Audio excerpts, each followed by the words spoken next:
ണല്ലോ നമ്മുടെ മക്കൾ നമുക്ക് ഉണ്ടാകുന്നത്. മക്കൾ ഉണ്ടാക്കണം എന്ന് ചില ആളുകൾ പറയുന്ന, എന്തിനാ മക്കൾ ഉണ്ടാക്കുന്ന? അവര് പന്നികൾ പ്രസവിക്കും പോലെ പെറ്റു പെരുകുന്നു എന്നാണ്. അതിനിടയ്ക്കൊക്കെ ചിപ്പൂരം ബീഫും ഇച്ചിരി മട്ടനും ചിക്കനൊക്കെ കഴിക്കണം, എങ്കിലേ ഈ പറയുന്ന മക്കൾ ഉണ്ടാവുള്ളൂ. അല്ലാതെ അമരക്കയും വെണ്ടക്കയും കത്തിരിക്കയും മാത്രം കഴിച്ചാൽ മക്കൾ ഉണ്ടാവൂലല്ലോ. അല്പം ഇറച്ചിയൊക്കെ കഴിക്കണം, എങ്കിലേ മക്കൾ ഉണ്ടാവുള്ളൂ. മക്കൾ ഉണ്ടാകണം. എത്ര മക്കൾ ഉണ്ടാകുന്നുവോ അത്രയും വലിയ സന്തോഷമല്ലേ? ഞാനൊരു ഹദീസ് പറയാം, നിങ്ങൾക്കത് മനസ്സിലാകും. അല്ലാഹുവിന്റെ റസൂൽ സല്ലല്ലാഹു അലൈഹി വസല്ലമ തങ്ങൾ പറയാണ്, ഇദാ മാതൽ ഇൻസാനു ഇൻഖതഅമലുഹു ഇല്ലാ മിൻ സലാസ്. ഒരു മനുഷ്യന് മരണപ്പെട്ടു പോയാൽ അവന്റെ 3 സാധനങ്ങൾ, 3 വസ്തുക്കൾ, 3 ചരക്കുകൾ, അല്ലെങ്കിൽ 3 വസ്തുതകൾ മാത്രമാണ് അവനിൽ നിന്ന് മുറിഞ്ഞു പോകാത്തത്. 3 കാര്യങ്ങൾ അവനോടൊപ്പം തന്നെ ഉണ്ടാകും. ആ 3 കാര്യങ്ങൾ ഏതാണ്? സദഖത്തിന് ജാരിയ, ഒന്ന് ജാരിയായ സദഖ.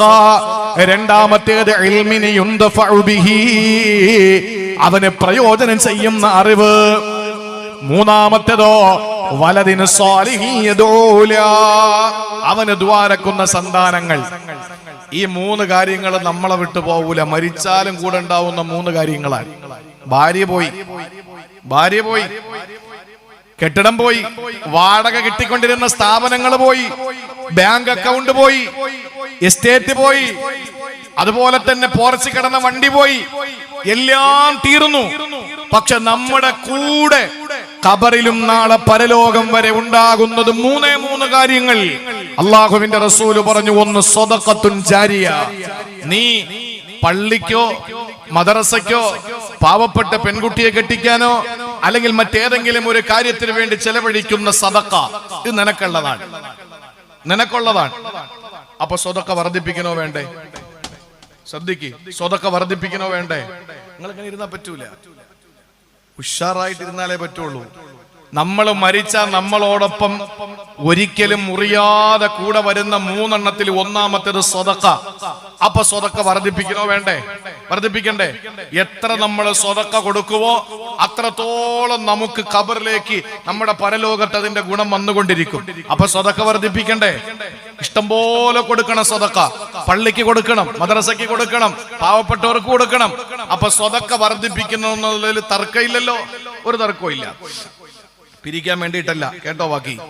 രണ്ടാമത്തേത് ഇൽമുൻ യുൻതഫഉ ബിഹി, അവന് പ്രയോജനം ചെയ്യുന്ന അറിവ്.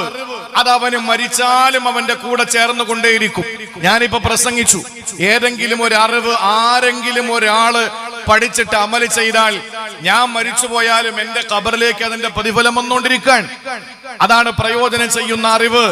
അത് വർദ്ധിപ്പിക്കണോ വേണ്ടേ? പരമാവധി പ്രസംഗിക്കണം, പരമാവധി അമല് ചെയ്യണം, പരമാവധി ഇൽമു പഠിക്കണം. അതിൽ യാതൊരു കുറവും വരുത്തണ്ടല്ലോ. ഇനി മൂന്നാമത്തേത് അല്ലാഹുവിന്റെ റസൂൽ പറഞ്ഞു, ഔ വലദുൻ സ്വാലിഹു യദൂല, നിനക്ക് ദുആരക്കുന്ന സാലിഹായ സന്താനങ്ങൾ. അത് വർദ്ധിപ്പിക്കണ്ടേ? സദഖ വർദ്ധിപ്പിക്കണം, ഇൽമു വർദ്ധിപ്പിക്കണം. ഇത് രണ്ടും എന്താ? മരിച്ചു പോയാലും ഖബറിലേക്ക് വരേണ്ടതാണ്. മൂന്നാമത്തേത് ഏതാ? മക്കള്, അവരുടെ ദുആ. അപ്പൊ മക്കളെ കൂടുതൽ ഉണ്ടാക്കണ്ടേ? 3 മക്കളുണ്ടെങ്കിൽ 3 പേരുടെ ദുആ വരും. 10 മക്കളുണ്ടെങ്കിൽ 10 പേരുടെ ദുആ വരും. 15 മക്കളുണ്ടെങ്കിൽ 15 പേരുടെ ദുആ വരും. ഒരുപാട് സന്താനങ്ങളെ കിട്ടുക എന്ന് പറഞ്ഞാൽ ചെറിയ കാര്യമല്ല. ഒരുപാട് ദുആ നമ്മുടെ ഖബറിലേക്ക് കിട്ടിക്കൊണ്ടിരിക്കും. അല്ലാഹു അതിന് തൗഫീക്ക് നൽകി അനുഗ്രഹിക്കുമാറാവട്ടെ. പ്രിയപ്പെട്ട